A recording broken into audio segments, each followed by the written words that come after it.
Então vou resumir isso em uma palavra, né? Eu acho que quem tem que ir pra lá tem Uma palavra. Tô brincando. A noite do terror, os pontos altos, os pontos baixos. Em uma palavra, quem tem que ir pra lá tem que ir coração aberto. Pra receber Deus, pra Deus falar na sua mente. Porque se não for, vai ser só um dinheiro jogado fora. Só um dia de brincadeira que você tá fazendo em casa ou com outros amigos.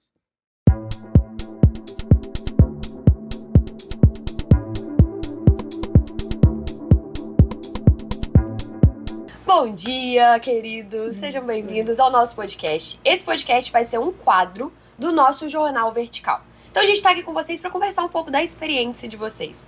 Agora, falando com a galera, bom dia, boa tarde, boa noite, a depender do horário que você tá assistindo o nosso podcast, o nosso corte, o nosso quadro do Instagram. Seja bem-vindo a esse quadro. E eu espero que você goste e que te incentive aí pra temporada também. Então vamos lá. Começando, pra gente introduzir, apresentem-se, Sara, se apresenta primeiro, fala de que igreja você é, quantos anos você tem. Perfeito. Meu nome é Sara, eu tenho 20 anos, sou da igreja Wake Church. E você já foi daqui, né? Já Sim, participou das eu era temporadas? daqui da IBG e aí depois eu Passou participei de várias temporadas aqui e logo depois eu mudei de igreja, né? Perfeito. Estevão? Meu nome é Estevão. Muitas pessoas provavelmente não me conhecem aqui, eu sou... Corta. Tá bom.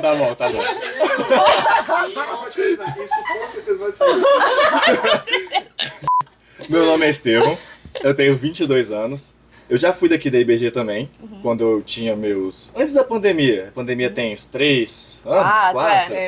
Antes da pandemia eu era daqui, aí eu acabei indo depois pra Presbiteriano da Praia da Costa. Fugi daqui pra Presbiteriano da Praia da Costa. Fugiu depois da pandemia. Tá ótimo. E é muito legal ter vocês aqui, porque foram pessoas que participaram dos primórdios da temporada, né? Das primeiras. Então, vocês viram vários dos processos, de como começou, de como as ideias começaram. Então, vai ser muito legal conversar com vocês. E pra gente continuar essa apresentação, então, qual foi a primeira temporada de vocês? Vocês lembram? Eu lembro, com certeza. A primeira temporada foi assim, sem medo de ser diferente, em 2016. Eu era novo aqui na igreja, nessa época. Eu tinha voltado depois de muito tempo, quando eu era criancinha. Eu era daqui, eu voltei adolescente. E foi um tempo muito bom a primeira temporada, porque eu não conhecia muita gente, e serviu muito pra eu conhecer muito mais gente, ficar mais firme na igreja também. A temporada é uma das melhores formas que a gente tem hoje, né? Pra quem nunca foi, assim, de você se enturmar, conhecer mais gente, se sentir mais confortável no meio das pessoas. E a sua, Sarinha? A minha foi também a mesma, sem medo de ser diferente, né, 2016. Mas ao contrário, eu já conhecia já praticamente todo mundo, né? Vivia ali já no meio dos adolescentes, então já foi um pouco, digamos, mais fácil pra estar se enturmando. Mas, é claro, conhecendo sempre as pessoas novas que, como vem muita gente fora, então... Sempre... Pra firmar laços. Exatamente. Também, né? São coisas que a gente não consegue fazer no dia a dia. Você ficar 7 dias dentro de um quarto com uma pessoa é muito diferente de você ver na igreja, falar bom dia, boa tarde, boa noite. Então, em termos gerais, vocês já falaram, assim, né, como é que foi a experiência de vocês. Mas teve alguma coisa marcante nas primeiras temporadas? Alguma coisa que você consegue lembrar, assim, específica? Tem. Nas primeiras temporadas eu era muito crente, assim, não. Eu vinha na igreja e tudo mais... Eu não ligava muito pra esse negócio de... os cultos gostavam um pouquinho, mas não era o foco. O meu foco. Até podia ter aproveitado muito mais se fosse meu foco.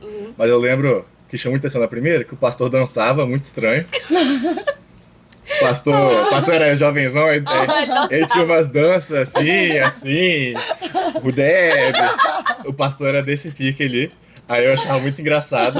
Mas... Foi divertido. Foi divertido, foi legal. E marcou. Marcou, isso aí marcou. Pelo menos. E você, Sarinha, teve alguma experiência? Eu achava muito divertido, porque eu sempre me lembrava bastante de estar com o pessoal... Calma aí, vamos... Corta. Volta.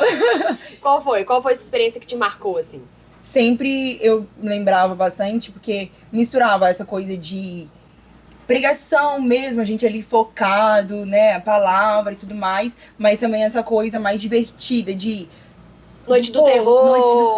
Brincadeira. Então, essa junção mesmo de não precisa ficar assim firmezinha, mas também não é aquela coisa, tipo, solta. Então, isso que era uma coisa que sempre marcou bastante. Essa demonstração de que o evangelho não é uma coisa rígida, é uma coisa interessante da temporada, né? De que você tem a liberdade de brincar, tem a liberdade de ter o seu tempo também, e também a hora séria, né? Então a gente falou dessa mistura, falou das coisas sérias, falou das experiências. E o que vocês diriam que te motivou, por exemplo, a sair de uma temporada e tá na outra? Porque vocês foram pessoas que participaram de várias. Então vocês não foram em uma só. O que te motivou sair dessa temporada? Ano que vem, vou tirar uma semana das minhas férias, vir pra cá do negócio chato que tira o nosso celular, mas vou vir de novo, vou participar de novo. O que te motivou a voltar? Eu sempre gostei muito de ir nesses retiros de temporada. O que motivou é que é muito divertido. No começo, foi isso, né? Antes de me converter. Era só muito maneiro ficar jogando bola a tarde inteira. Depois tinha gincana bíblica. A gente, que é da igreja, a gente sempre sabe a resposta de gincana bíblica, gosta de brincar dessas coisas. E tinha muita programação no geral. E os cultos eram bem legais também. As músicas eu gostava das músicas, gostava da pregação até. Eu gostava da pregação até. Mas o que mais me motivou, no final das contas, é conhecer mais gente e as pessoas que eu já conheci, que eu ia fortalecer meus vínculos, ia me divertir mais, ter mais história pra contar quando eu saísse de lá, seja da famosa noite do terror aí, ou de qualquer outra coisa. Eu concordo 100%. Pra mim, uma das maiores motivações também, quando eu era mais nova, que é o que o Estevam tá falando, né? Às vezes a gente não tá querendo muito ir por Deus e esbarra em experiências boas com Deus, né? Mas era isso, o vínculo, eu sou muito competitiva, então a competição pra mim era assim, um dos pontos altos. Eu amava quando tinha competição, gincana. Eu lembro que teve uma competição que a gente tinha que sentar na cadeira e segurar uma bexiga com água no pé. Eu fiquei muito tempo com aquela bexiga, tava dando cãibra e eu não soltei a bexiga, que eu não ia soltar nunca. Essas competições são muito legais, né? E você, Sarinha, o que te motiva a vir no próximo? Assim? Pra mim, era sempre a comunhão. A comunhão no sentido de tô com o pessoal assim da igreja e também eu chamava muitas pessoas da minha escola. Então, de estar juntando as duas, digamos, realidades, né? De fora da escola e também ali com o pessoal, mundos, né? Exatamente, os dois mundos, e ali vivendo aí também eu já era um pouco mais diferente do que o Estevam. E eu gostava bastante, né, dessa coisa dos cultos mesmo, de estar com todo mundo. Então, assim, as meninas em si, né, tipo, se armarem juntas, depois ir pra pregação, nossa, pra mim era a coisa que mais marcava. Era maravilhoso. Eu tenho uma experiência... Pode falar. Uma coisa que era muito bom era o quarto dos meninos coletivo. Era sinistro o negócio lá dentro. Eu ia perguntar disso agora, porque eu tenho experiências muito específicas. Por exemplo, vou colocar duas assim. Eu lembro que eu e uma amiga minha, a gente sempre ia junta e a gente ninguém levava tudo completo. Tipo, ela levava o lençol, eu levava a pasta de dente, ela levava o shampoo e a gente juntava e usava junto. As duas malas eram uma só. Isso. E outras experiências que eu tive, por exemplo, que eu lembro muito claramente, foi de quando eu precisei comer uma banana mastigada. Que eram 5 pessoas, passou pela boca de todo mundo e chegou na minha. E eu tive que comer e engolir a banana mastigada. Vocês têm alguma experiência, assim, específica que marcou? Alguma coisa que vocês lembram? Alguma situação que vocês lembram? Além do quarto dos meninos bagunçado. O quarto dos meninos bagunçado. Que é um caos. Deixa eu ver. Já tive que comer coisa também. Comi uma maçã toda mastigada. Mas eu não aguentaria comer banana, graças a Deus foi maçã. A banana vira uma pau. Coloquei na boca, deu um puxadinho ali, direto pra dentro demais. Mas de outra coisa, as brincadeiras noturnas sempre tem um terrorismo ali. Acordar de madrugada achando que tá indo pro inferno é outro sentimento depois. Não tem como. A primeira vez, na primeira temporada, achei que tava indo pro inferno. Acordei aquele som rock and roll no talo, no meu ouvido, achei, meu Deus, é agora. Eu devia ter me convertido antes. Não tinha mais como depois daquilo. A temporada ainda proporciona esse tipo de experiência pra te acordar, verdade, entendeu? Você fala, talvez seja assim. E você, Sarinha, lembra de alguma coisa específica? Lembro bastante. Eu acho que a brincadeira noturna é o que mais marca, né, na nossa mente. É uma outra coisa também, de uma outra cena da brincadeira, era que a gente precisava, era tipo 3 horas da manhã, 4 horas, e lá era um frio, que a gente só queria ficar debaixo do casaco, da coberta, e a gente tinha que entrar na piscina com um balde E aí acho que tinha que O balde furado e tinha que encher o balde. Esse balde tava normal, não tava furado. E tinha que encher um tonel, aquele tonel azul grande, que tava todo furado. E aí, tipo, gente assim, entregando. Eu passei por essa também. Nossa vida. Ai, eu não quero mais. Não quero. Marcou, mas passou. Amém. E tirando que a comida da temporada é uma coisa sensacional, né? Fora da Gente, caraca. Toda vez que eu vou. Eu sonho com isso até hoje que eu saí da igreja. Eu sonho em voltar aqui pra comer aquela comida minhas da O cozinha. primeiro café da manhã que você tem que comer na sua casa é uma tristeza. Que não tem bolinho de chuva, não tem pastel. E primeiro também que não tá tudo pronto, né? Não tá na mesa que é só você ir lá pegar. Um recado especial para as tias da cozinha. Continuem, perseverem. O trabalho de vocês marca vidas, tá? E realmente a comida é uma delícia, né? Eu amo todas as comidas. O frango empanado. Ano passado a gente até teve um filho de um participante da temporada, o filho do Léo, que pescou um peixe gigantesco. Ele teve que gastar o valor de outra inscrição pra pagar o peixe e o peixe virou comida. E essas coisas vão acontecendo e vão marcando mesmo. E aí, falando de experiências marcantes, eu quero que agora a gente passe pro lado espiritual. A gente sabe, como a gente falou, que a temporada une os dois mundos, né? Sim. Você percebe que dá pra ser leve, dá pra ser divertido, mas também a gente tem os momentos sérios. E esses momentos sérios nos marcam muito. Eu lembro que meu processo de conversão envolveu a temporada. Então, vou começar com a Sara agora, que o Estevam tá respondendo primeiro demais.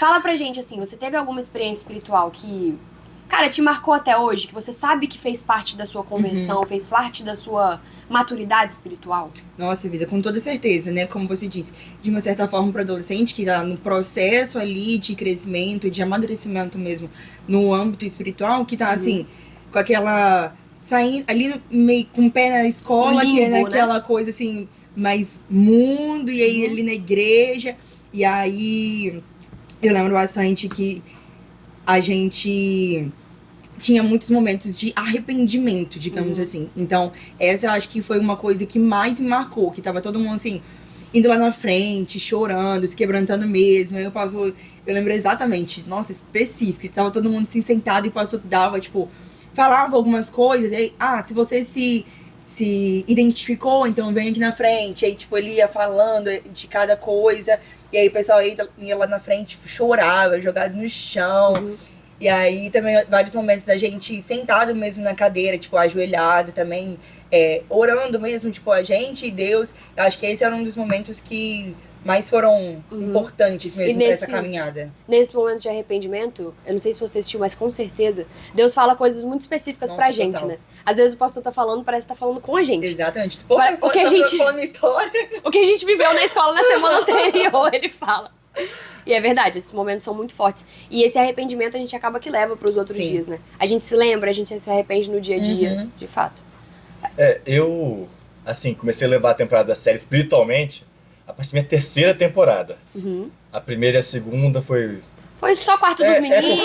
Porque no final, se você não tá com o coração disposto a ter um momento de comunhão, ter um momento bom com Deus, Deus não bate a tem porta, o que fazer. Né? Ele não arromba.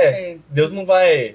Sabe, você tá totalmente desviado, Deus pode fazer isso sim, né? Pode ir lá e mudar a sua vida totalmente, mesmo estando horrível antes, tipo, sem caminhar nesse caminho. Mas foi um pouco antes, eu tava começando a seguir as coisas de Deus a sério, tava começando a participar das coisas da igreja, fazer as coisas da igreja. E aí na temporada teve o Taveira. Não lembro o nome. O Taveira marcou a vida de muita gente. O Taveira foi muito bom naquela temporada. Eu cheguei lá e já tava com o coração mais inclinado para Deus. Já tava querendo uma coisa mais com Deus. E lá eu mudei totalmente de vida. Lá foi um momento especial para mim. Eu tenho um carinho pro Taveira até hoje na minha cabeça. Ele fez, de fato, parte da sua trajetória e da sua conversão, né? Foi. Isso que você falou é muito interessante, até pra quem nunca foi numa temporada e tá se preparando pra ir com essa cabeça, né? Exatamente. Essa cabeça de que Deus vai bater a porta, Deus tá te chamando, mas você tem que estar disposto. Sim. Porque se você for lá só pra brincar também, só pensando na brincadeira, acaba que os momentos de PG a gente não aproveita, os momentos que a gente pode estar falando com Deus a gente não aproveita.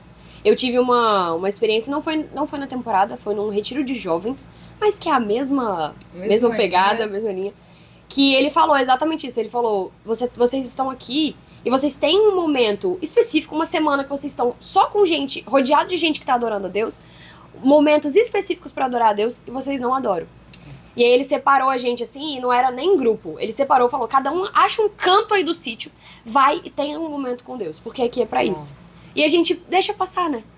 Deixa passar porque às vezes não tá no momento, não tá esperando, mas que a gente vá pra temporada sensível a essas questões. E no final é isso que faz a diferença. É ter esse momento com Deus fora da pregação. Porque se você tem um momento com Deus na pregação, que bom. Tá saindo no ouvido, tá entrando no ouvido e saindo no outro. E de uma certa... Perdão, pode continuar. Se tem um momento com Deus fora, você já vai preparado pro momento de pregação, para receber mesmo a palavra de Deus. Então esse momento de devocional e leitura bíblica, se você quiser ter alguma coisa com Deus de verdade, você tem que ter ele. Exatamente. E eu acho que é isso mesmo que Estevão falou, que não é de culto em culto, de pregação em pregação que a gente vai se sustentando, que a gente vai continuando na caminhada. É aquela coisa do diário, do todo dia, de não, eu tenho que tirar um momento pra dar prioridade pra ele. Até porque, se a gente parar pra pensar, tipo, ele é a prioridade na nossa vida, a gente respira por causa dele. Então, da mesma forma que ele se entregou pra gente, a gente também tem que entregar a nossa vida pra ele. Então, assim, essa caminhada cristã, eu vejo muito que isso de entregar diariamente e no culto mesmo é somente um reabastecimento para a próxima semana. Exatamente. De novo. E aí vai sendo um ciclo ali a cada dia. Tem uma frase que eu gosto muito nesse sentido que fala o seguinte, que as suas atividades ordinárias formam quem você é. Exatamente. Então de nada adianta você em um dia fazer, no outro dia não fazer, você achar que um culto vai te transformar, porque o que você faz todo dia é que mostra quem você é. Então na temporada a gente tem também a oportunidade de ver quem a gente é de fato. Não é uma oportunidade só pra você... É muito interessante a gente deixar isso aberto também, para as pessoas entenderem que a temporada não é um lugar pra você ir se você é convertido. É pra você ir com essa cabeça. Não sou? O que Deus tem pra falar comigo? Será que ele tem alguma coisa pra falar? Dá essa chance. Exatamente. Abre o coração e vai, sabe? Tenta, testa. Eu vou testar Deus aqui rapidinho, vamos ver se ele vai falar comigo. E na temporada, com certeza, ele vai, se você se permitir, né? Igual a gente se permitiu em muitas temporadas. Exatamente. Então, pra gente ir caminhando pro fim já, eu quero perguntar assim, se teve alguma festa que marcou vocês, alguma brincadeira que marcou vocês, fora as brincadeiras noturnas que marca todo mundo, porque a gente sofre. Fora isso, eu lembro que eu gostei muito de uma festa, por exemplo, que foi a festa da Netflix. Que aí cada uma foi de um filme e tal, eu sou pra frente, eu fui de Netflix. Eu falei, se a festa vai ser do Netflix, eu quero ser do Netflix. Eu fui de Netflix. E essas festa fantasia, essas coisas me marcaram muito. E vocês, teve alguma festa que vocês lembram específica? Eu lembro bastante que, acho que era todo ano que tinha, que era o baile de gala. Que era assim, o auge das festas, que todo mundo ia todo pomposo, tinha o tapete vermelho, de entrar com a duplinha, então acho que essa que ficou marcado. E a festa fantasia também, que acho que... Festa fantasia é muito legal, Exatamente. né? Muito legal. E vocês, Theo? Você pode falar também, não sou fã de festa, não gosto, nada me marca. Ficava no Me pegou, hein? Não sou fã de festa. Pra mim não devia nem ter, não, queria dormir. Pra mim tem que ter sim, mas eu não sou aquele cara muito... Não tenho muito manejo ali, né? Então, aquele negócio de dançar, música, eu não sei de nada, não. E pode Então esquecer se quer ver dançando. No fim das contas, você vai pra comer. Pode falar. Eu vou pra comer, aí eu vou, depois aproveito, descanso um pouquinho, jogo alguma coisa, fico mais tranquilo. Mas o que eu gostei bastante também é sempre a do Oscar, né? Que tem as votações que... É verdade. A do Oscar é muito legal mesmo. A do Oscar é muito engraçada. Antes tinha umas votações ali... Meio duvidosas ali, meio mais pegadinhas ali. Mas era muito engraçado, sempre. É muito bom. E, vamos pra gente finalizar, quero perguntar pra vocês, assim, que recado vocês deixariam pras novas gerações que estão chegando em relação... Pode ser uma frase, pode ser um entendimento, uma mentalidade que vocês têm, que vocês deixariam pra quem tá chegando pras temporadas agora. Quem nunca foi, quem tá pensando se vai ou não, se vale o investimento, se vale tirar uma semana das férias. O que vocês diriam? Pode começar. Então eu vou resumir isso em uma palavra, né? Eu acho que quem tem que ir pra lá tem Uma que... palavra. Tô brincando. A noite do terror, os pontos altos, os pontos baixos. Em uma palavra, quem tem que ir pra lá tem que ir coração aberto. Pra receber Deus, pra Deus falar na sua mente. Porque se não for, vai ser só um dinheiro jogado fora. Só um dia de brincadeira que você tá fazendo em casa ou com outros amigos. Então, se você quer ir na temporada, vá com pensamento em Deus. Perfeito. Exatamente. E eu acho que é muito nisso, né, de Fala pra galera, fala pros nossos telespectadores. Eu acho que é muito isso, de vocês já irem com essa mente de, pô, tem as brincadeiras e tudo mais, vai ser alguma coisa mais descontraída, mas também aquela coisa de vou com o peito aberto, quero receber algo vindo dos céus, o que Deus tem pra mim, o que Ele quer me direcionar pra essa nova fase, porque a temporada, de uma certa forma, eu acho que ela é um fechamento de ciclo e aberto e um início de outro, né? Uhum. Então, assim, Deus, fala mesmo, tipo, em uma oração, tipo, Deus, o que o Senhor tem pra mim nessa nova fase? Mesmo que seja no meio do ano, mas é importante, sabe? Deus me direciona, me vai na frente, me guie, para que eu possa estar mesmo fazendo aquilo que o Senhor deseja, fazendo mesmo as suas vontades. E não se esqueça também, já chame todo mundo, chame os amigos. É uma coisa que é também o diferencial, carrega as inscrições na pasta e vai distribuindo para os amigos na escola, porque aí você também vive a mesma coisa com eles, faz com que eles possam também estar vivendo a mesma coisa que você vive ali, né, no dia a dia, na igreja, e aí isso é muito importante. Isso é, acho que é o... Dá a oportunidade deles experimentarem. Exatamente. Né? Posso fazer um adendo aí? Claro. E se você já é crente, ore por eles quando eles estiverem na temporada.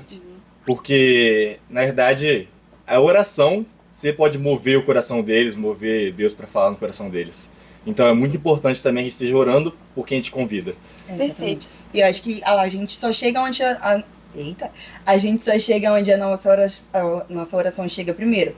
Então, vá, tipo, coloca mesmo o nome de cada um, que Deus vá movendo mesmo o coração deles nesse momento. Perfeito. Acho que a gente finalizou com uma mensagem muito importante. Acho que sim. A temporada é um instrumento pra você, é um instrumento pra mim, pra nós que estamos aqui, que já conhecemos, mas principalmente a gente precisa entender também aonde a gente pode ser instrumento. É verdade. A temporada pode ser uma oportunidade pra gente ser instrumento na vida de alguém lá dentro, na vida de alguém do lado de fora. Então que a gente veja a temporada como esse espaço frutífero, né? Sim. Pra gente ser abençoado e a gente abençoar os outros.